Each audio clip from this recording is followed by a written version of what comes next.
Hello everyone, thank you for listening to this week's episode of Disc Review. I just wanted to add this disclaimer at the beginning of this episode. Matt's audio was a little messed up this week because of some technical difficulties, which we are working to repair for next week. But for this week, his audio is a little wonky. So please bear with us. If you just can't find it enjoyable, then click off. But we really hope you'll listen to it anyways. We felt like we had a good conversation here. Hello and welcome to Disc Review, the podcast that goes track by track through a different album each week.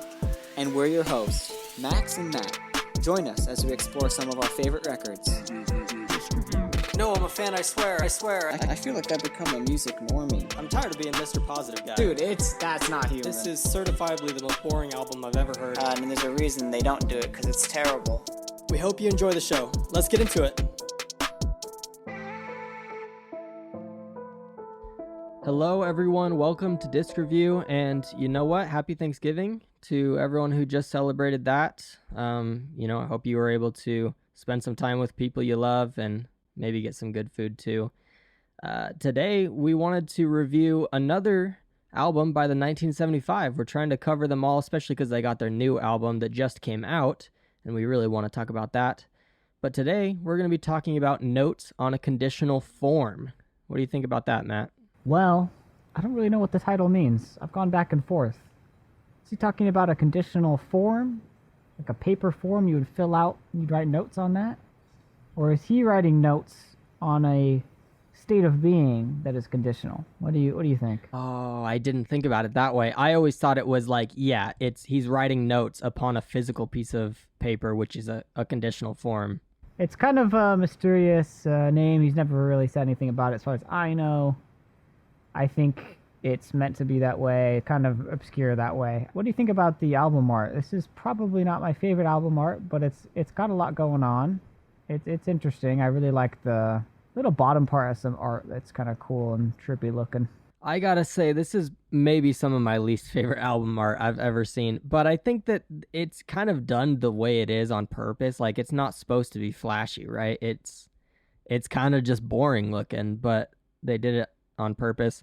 That's all I really have to say about it. Is it's an odd choice, but it kind of fits how they did this record, because as we'll talk about a lot, this is the 1975 has always wanted to stretch the boundaries and do things they've never done before, and this is that on steroids, I feel like. This has got just kind of a hodgepodge of things on this album art, and I feel like that's kind of this album. We'll talk about track by track in a second, but it's got tons of different styles, kind of all thrown in randomly. I feel it doesn't really feel like you're moving from one style to another, in a natural flow. You're just kind of getting thrown around. But that being said, I really like this record.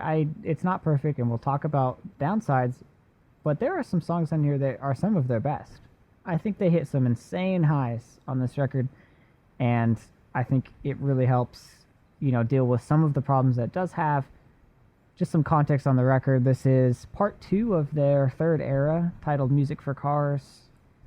This is kind of, they're supposed to be, albums that are really similar in style, and you'll see that there's some tracks I feel are kind of natural evolutions, kind of sequels to the same style they established on the last record. I think that's very much intentional. I'll kind of, if people are interested, I'll talk about what I think, kind of stylistically informed these songs that were on the last record. So Brief Inquiry, which we've already reviewed a long time ago, I think we'll have a lot to talk about on this one. This is part 2. You want to dive right in? Yeah, I mean, we might as well. There's 22 tracks here, so we got to make sure we get through all of them. The first track is titled The 1975.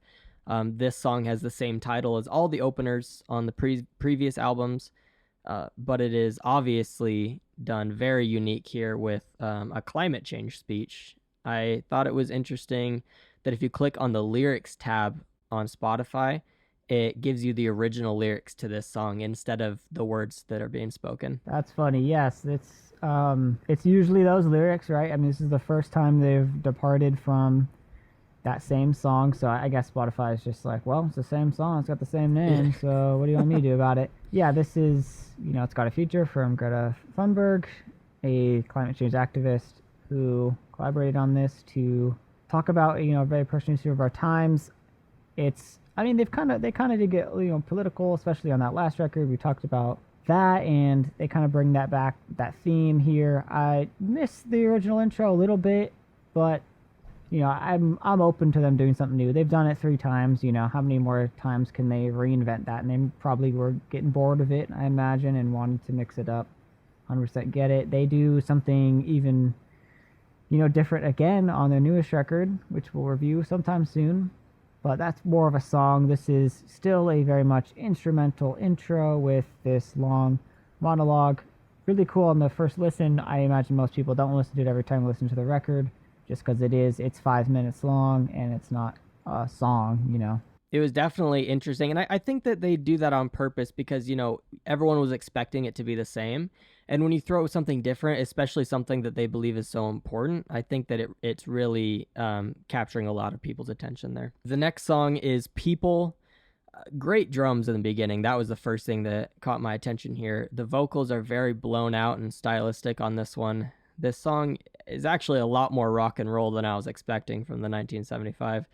But it's a vibe. It's a fun time. I really wasn't expecting the screaming at the end. Yeah, I mean, this song came out of nowhere, especially considering this was the lead single. Really? This was the first song they put out. I get it a little bit. Listen, their last lead single was Give Yourself a Try, a song I really, really like. And it's got a little more, rock elements with this, really strong guitar. I guess they're kind of like taking it a step further. We're going even heavier. It's really heavy on the guitar, and like you said, with the screaming.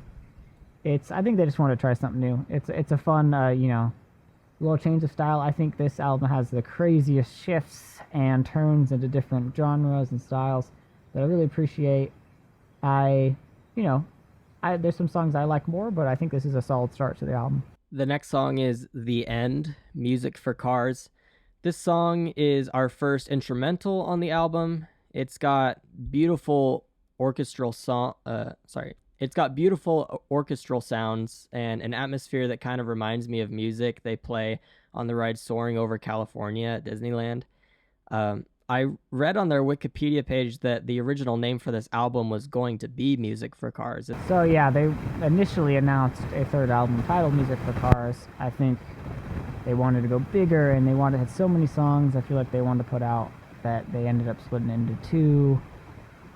I imagine they recorded one after another and wrote, one at a time for each of these 2 records. But I think in essence, yeah, it was supposed to be one Music for Cars album that they ended up kind of splitting into 2.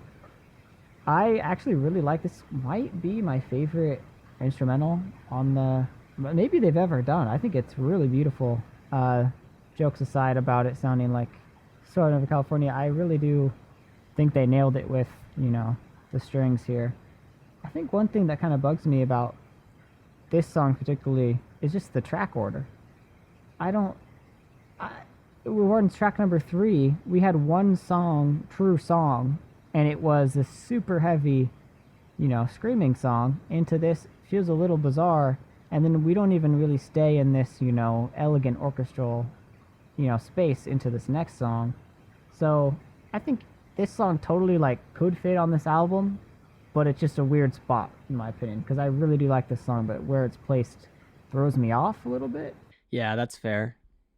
I definitely felt like the ordering on this album was strange, but how do you order an album with this many songs? There's so many spots, and it's hard to tell what's even a good spot for something. The next song is Frail State of Mind. When I started listening to this album, I was expecting the songs to sound more like this one. I was definitely thrown off by the first few. They're just a little out of the ordinary, I would say, but I'm glad they chose to do some new things. This song's a little more familiar to the 1975 sound from their past albums, so I think it's a pretty good one. It's very much got similar electronic style. I really like the lyrics and themes on the song. I think it's something I'll say a lot on this record. This might be their strongest lyrical album. I think all the lyrics are really good, and he does some interesting things with just the themes and what he's trying to say just really comes across, I feel like, on this album. It's not one of those albums where you're like, what is he even talking about? For the most part, I know exactly what he's talking about, and he's doing a great job painting that picture, and I think this is a first good example of that on this record. Yeah, in a song or two here, I have some more notes on the lyrics and what I think about them, so I'll save that for a minute. But I definitely agree with you. The next track is Streaming, which is another instrumental. So it's the second instrumental at the beginning of the album, which is another reason I was talking about track listing throwing me off. I know this is an intro specifically for the next song, which is why it has to be here. I just think with a big problem on this record being that there's so many songs and it's really long, I think this one probably didn't need to be here. I think that you could just hop straight into this next song. I don't feel like you have to have an intro for the birthday party. Yeah, this one's a little shorter than the last instrumental we had. I didn't like this one quite as much. It doesn't have nearly as much going on and kind of sounds like a song from the soundtrack of Bambi. I don't know if you kind of had that feeling. It's like very gentle, like frills of strings. Exactly. And it doesn't build or crescendo to anything. I just think this last one, the end, was so much better. And if we're going to have an instrumental just for strings, stick with that one, I think. Yeah. But that leads us to The Birthday Party. This was my favorite song up to this point on the record. Even though the lyrics kind of confused me, he really throws a lot at you lyrically here. But I think the song is pretty good, and it's got the best instrumental up to this point. It's got a fun banjo. And the thing about the lyrics is I think that even though it kind of confused me as a first-time listener to this song, I can tell that there's substance there, right? It's not like we've been talking lately about lyricists who write things that are very poetic and you can't really you gotta decode them, but there's nothing really there to decode. It's kind of just there to be there. And I don't feel like that's what they're doing here. I think that everything they write has meaning, even if I don't get it right away. Yeah, I agree. This is purposely a kind of meandering song. It's all over the place. He's talking about, different experiences, whether it be the titular birthday party or his experiences, with the partner staying at a hotel. There's all, it's all over the place, but I agree. I think you can get lost in his worldview and his perspective. Yeah, next we got Yeah, I Know. This song is pretty weird, but it's kind of fun to unravel. I'm actually surprised that at this point in the album, there still isn't really any standard pop singles, like the other albums really have those few singles that are very poppy, very standout. And this one up till this point, at least, doesn't really have those. This one's definitely more experimental. There's one line where it kind of sounds like he's just talking gibberish, but if you read the lyrics, he's talking backwards. So it sounds like nothing, but played backwards, he says, "Time feels like it's changed. I don't feel the same." Oh, that's really cool. Yeah, which is something he says, right? Another line, possibly. normally. Yeah, I can't remember. Yeah, it definitely experimental. This style comes back a lot. I feel like on this record, there's I could group 3 or 4 songs together that I think are of the same style. This very electronic, experimental vibes. I think this isn't my favorite of those batch, so I don't know if I were to reduce the track count, I might lose this one. I think it isn't a fun experiment, but with an album this long, I think cutting, condensing a little bit, especially on this song, might have been the play. I feel like also just when you're getting thrown, we had that really banjo acoustic track, and then we're getting thrown into this, and we don't stay in this electronic feel right here for any more than just this one song is a reason why the track order is a little weird to me. The next song is Then Because She Goes. I had to read that multiple times because I couldn't, it's like the words don't make a ton of sense together, but this is a love song with a really interesting and powerful guitar. I keep saying this, but they were really experimental on this album. They could have done this song with more synths and a clean guitar like they used to, but they chose to go for something different here. Yeah, I agree. This song starts my favorite stretch of the record. I love this style. It's this kind of washed out production. Actually, this works really well here. I just think it adds to the emotional core of this song. It's it's a really short song. I wish it was longer. That's my only problem with it.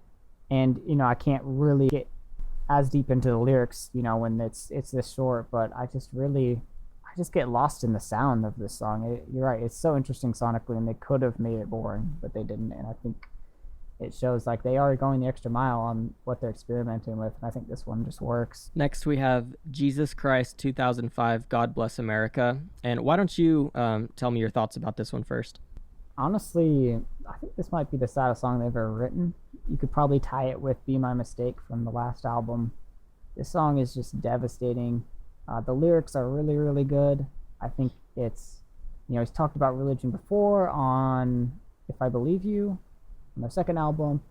It's coming back here with a different spin. This is talking specifically about a problem that affects a lot of, LGBTQ plus kids who are dealing with, being religious and also condemning the way they feel. And it's just packed with heartbreaking lines that really encapsulate that feeling. I think the line, "Fortunately, I believe, lucky me," just has that, just drenched in that irony that just, I don't know, it just hits me to my core. Yeah, this is hands down the best song on the album to me. I think this song is just miles ahead of the rest. It might be a hard song for a lot of people to listen to just because it talks about a really difficult subject. It touches on probably one of the biggest issues in religion today. I don't think I've mentioned too much on this show, but I'm a pretty religious person myself. I believe in Jesus Christ, and I go to church, and I try to follow the things that he teaches. But I'm also a pretty strong LGBTQ ally, and so I think it's pretty ridiculous that in 2022 we're still making gay people choose between their faith and their sexuality. Um, and I truly believe that, we'll never be like Jesus Christ until we learn to truly love everyone. Like, this song talks about a gay boy who's a Christian, and he can't ever show people how he really feels and who he really is. And I think it's just a terrible world that we've created. And I don't think I don't think it's what God would have wanted for his kids. Yeah, that's really well put. The next song is Roadkill, which brings a country style that they've never done before, which I think is another, like you said, so experimental, so fun that they just try different things here. I think this song also really works. I just love how he paired that country style with, a song about his experience touring in America, all these different, ironies and things that he's encountered, like the fact that his songs are being played all across the nation, but all he gets is just hate in person or on the internet. I just think it all works. Yeah, this is another one of those where I really enjoyed the lyrics, but just off of listening to it one time, I kind of struggled to know what it was talking about. But you explaining to me does make it more clear. And I really liked this one. I have a lot of fun with it. Ever since I kind of tried to expand my view of music and what I enjoy, I found that really any genre can be done right. And that's what this album kind of shows you, is that they go through lots of different genres and they're all really good. I like the sound of this. The next song is Me and You Together song, which is my personal favorite song on the record. I just think it's so good at what it's trying to be. And what's really impressive to me about this band in general, and definitely this song, is just some of their best songs are so simple. This is the same guitar riff over and over again, and the chorus, I'm pretty sure it's just the same note picked in arpeggio. But just layer that on top of, really strong 90s style and some really great lyrics about, unrequited love and how people imagine a life with someone way before they probably should, especially when they're in the friend zone. It just works so well, that feeling of being a teenager or whatever, and just so you think you're so in love with this crush and imagining this life. And he's saying he's been in love with her for ages, but nothing has come of it, and it just works so well for me. Yeah, this is definitely a standout pop song here, and I really like it. It's really fun and catchy, and it's very relatable. And I think that it's so, like you said, kind of crazy sounding the way he is like throwing himself at this girl who, they're not even together, but he's saying that he loves her and wants this life with her. And in a way, it's kind of down to earth, because that's really how it feels to be young and to love or think you love somebody. The next song is a return to that electronic style for me. This is I Think There's Something You Should Know. It's got that same kind of thump and that beat, stacked with some piano, and those kind of synth voices are pretty prevalent on this album. I think the song for me really picks up halfway through, and it is really unique and interesting sounding. It's kind of, it falls somewhere in the middle for me if I had to rank these tracks. I like it, but I don't think it stands out as some of the much as the other ones. Yeah, this is kind of the start of the second half here, and I was reading that this album was supposed to be a follow up to "I Like It When You Sleep," that album, and this song definitely sounds a lot like that album, much more synthy and full of like computer sounds. One thing that the 1975 has always been able to amaze me with is their ability to play with song structure. This song is a very unique structure to it, and it feels like they're comfortable working around the standard verse chorus structure. Like they don't feel confined in that, and they can kind of move around it. The only downside to this is that they often, because they're not following the popular structure, I think they make their songs a little too long sometimes because they don't know when to stop. But that's just like a personal preference for me. I think that other than that, I really enjoy how they play with the structure. The next song is Nothing Revealed, Everything Denied, kind of spiritual, stylistic, sequel to Sincerity is Scary from the last album, just in my mind. I don't know that's objectively true, but it's kind of got that same soulful feel with that choir coming back again. I think the melodies, lyrics, and chorus are all really solid, and I think it's one of the better tracks. I like the way they produced it. I think they did a really good job. That guitar solo, it just sounds really different and unique. Yeah, bro, Maddie has some serious flow in this song. I didn't expect this Yeah. style at all. Like, I feel like I keep saying that over and over. Like, I didn't expect this, or I didn't expect that, but this album really takes you on a ride that's pretty unpredictable. That's probably why why this album as a whole is maybe a little bit harder to get into, is it kind of weaves in and out of a lot of things. And you could tell the band was kind of like, what if at this point we just start doing whatever we want, instead of what we should do. And I think that's really important for a band, but it can be a hard transition for a lot of fans. The next track is Tonight I Wish I Was Your Boy. I kind of wish there wasn't parentheses on this. I think it could have just been the full title, because I never call it Tonight. I always call it I Wish I Was Your Boy in my mind. Just something I've always kind of thought about. That being said, this is such a great pop song. It's super catchy. It's just a bunch of fun with some horns and a little bit of a reggae feel. I don't know if you got that. I just think it's a fun one to jam out to. That's so interesting that you say it has a reggae vibe too, because I wrote down that this has like a smooth jazz influence to me. It's kind of somewhere in the middle. It's like some both. It's kind of weird. It's kind of like you don't know where to place it. This song is such a weird style. Yeah, the beginning has a fun vocal pitch, and then the drums kick in, and the song kind of switches gears. And then, yeah, like I said, I feel like that's when the jazz influence comes in, and the piano is, the saxophone and the piano are very kind of funky jazzy. I like it. All right, the next track is Shiny Collarbone. This is a very, I don't even know how to describe this song. This electronic, kind of house feel. It's not my favorite. I think it just feels like a song from a different album, and it's not as, it doesn't resonate with a lot of the things I think about the 1975 or about, what they're saying in their music, because I don't really know what the message is. I haven't listened to it very much because I don't there's other songs I like more. Yeah, I think for one thing, telling someone they have shiny collarbones is a really funny thing to say.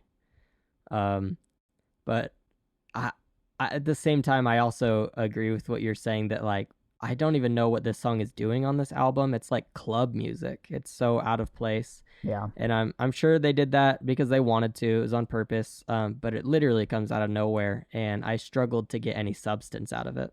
Yeah, I agree. I think that I'm fine with them doing whatever they want. I think if I were to make, a perfect album out of this album, there are some songs I would cut, and that'd probably be one just because it doesn't match as much. I think that there is probably, you can make an argument, I think, that the best album they've ever made is in this album. If you were to cut it down, I think I could make that argument because there are so many good songs on this album, and then the weak points just stick out like a sore thumb for me. And I think that, and I 100% guarantee you, they know that's the problem. If you look at their next album, it is a brisk 11 tracks, which they've never done. All of their albums, and the ones that have gotten huge critical acclaim, have been 16 songs. So for them to make such a drastic shift after this album clearly shows that they know that they need to slim it down and really refine those core 11 songs. So I don't want to beat it over the head. They know. But that's just like kind of how I feel still, is just that their best album is probably in here. The next song is If You're Too Shy, Let Me Know. It also has the parentheses on the Let Me Know. I agree with you. I don't know why they're adding the parentheses on ones that don't really seem to need it. Another very synthy one here, though. It's got a good groove to it, and even the vocals sound very reminiscent of I Like It When You Sleep to me. This song is very classic, the 1975 right here. In fact, I could see this song fitting in all the way back to their self-titled album. Yeah, this is a return to that 80s pop style they got famous for. I mean, this is the best song on the album, like, from a 1975 fan standpoint. Like, this is everything you could ever want in a 1975 song. I mean, this is, like, how they've gotten to where they are, is this style, and I feel like the pop goodness, it's so infectious. It's just, everything about this song is perfect if you're into this style of the 1975. It just goes crazy. I mean, when they played it live, it was probably the most hyped the crowd got, just what it was able to do with that, the sax and the guitar. It's really good. It's really strong. I think this song, honestly, with the online relationship themes, I feel like could fit on that last record, Brief Inquiry. It's got that same lyrical content, but I think they really nail it with the lyrics on this too. The next song is Playing on My Mind. Here the album slows down with a really pretty acoustic guitar song. I've come to find that my favorite songs by the 1975 tend to be their acoustic guitar songs, like this one, Jesus Christ 2005, and Be My Mistake.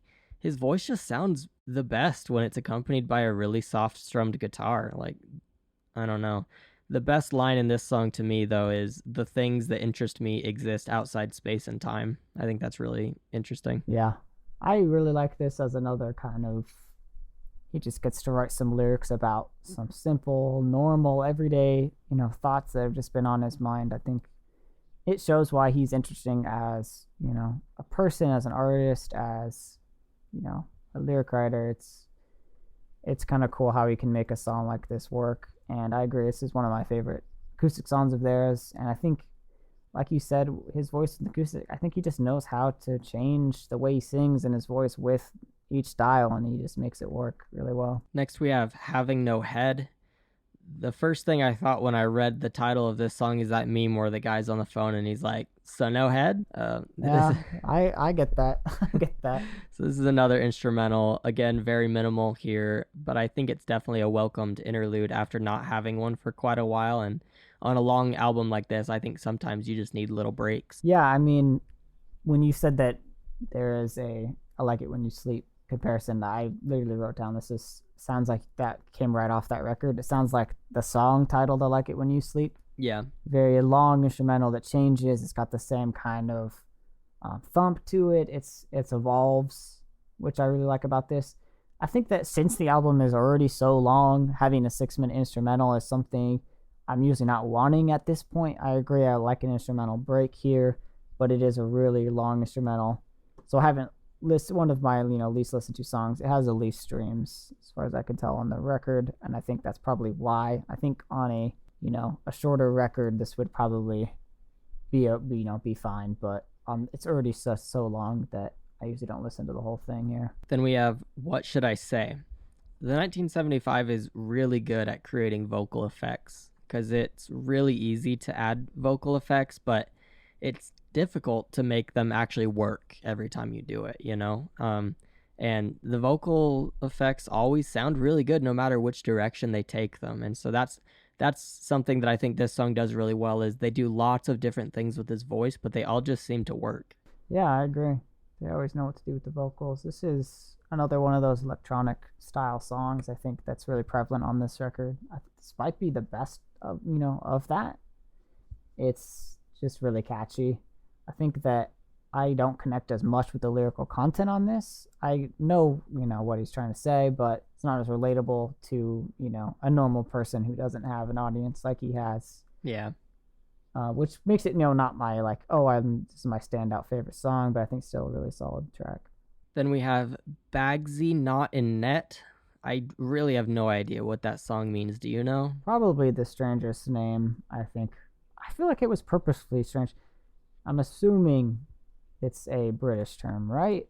That's what it sounds like. Yeah, it does sound British. But this song isn't bad, but I think after so many songs, I was really starting to zone out at this point in the record, which I think is just another downside to having really long albums, is that, sometimes people just don't have attention spans for it. I know I don't.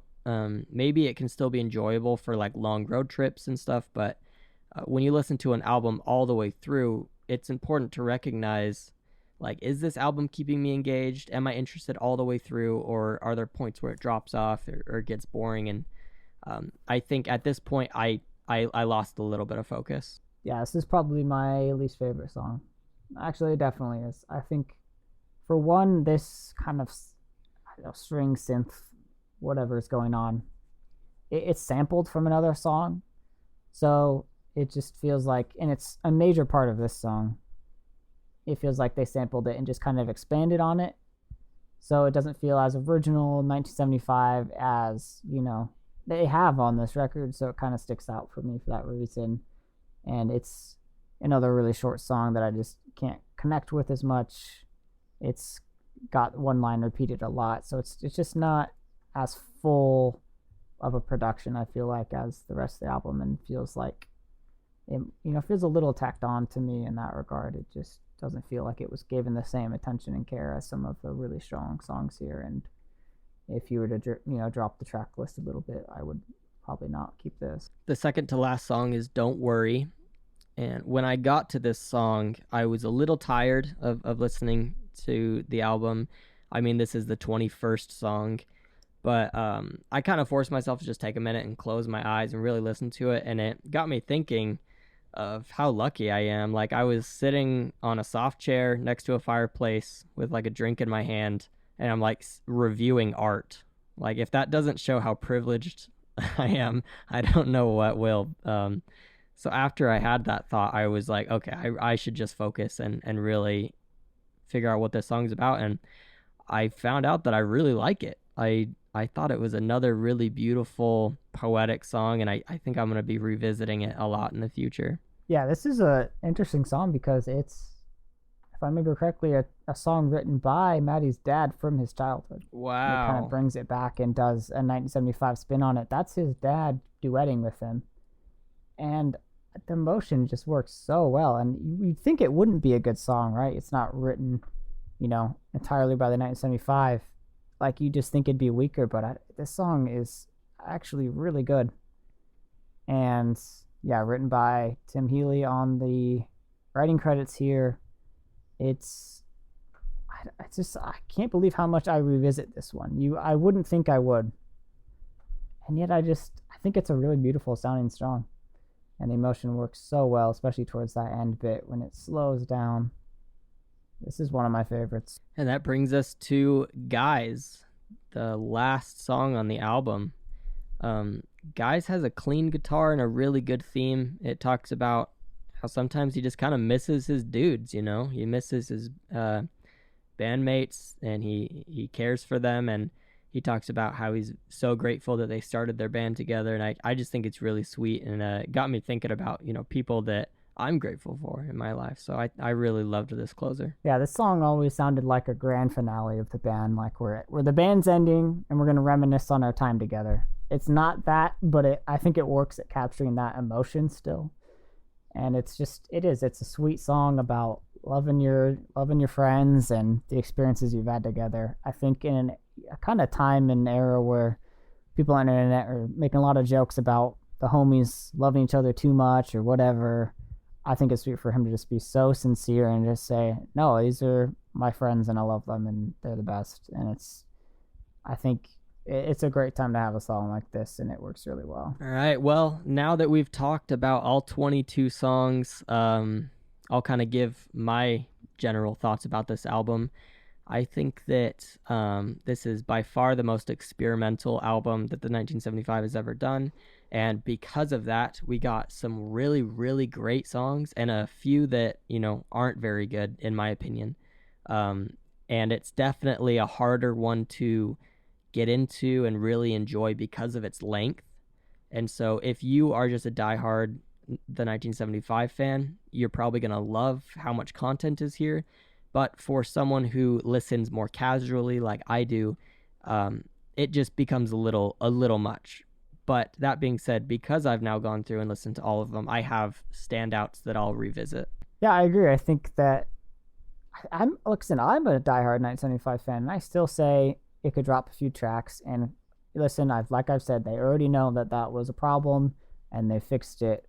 But now that we're here, I really do appreciate this album. The standouts are so great.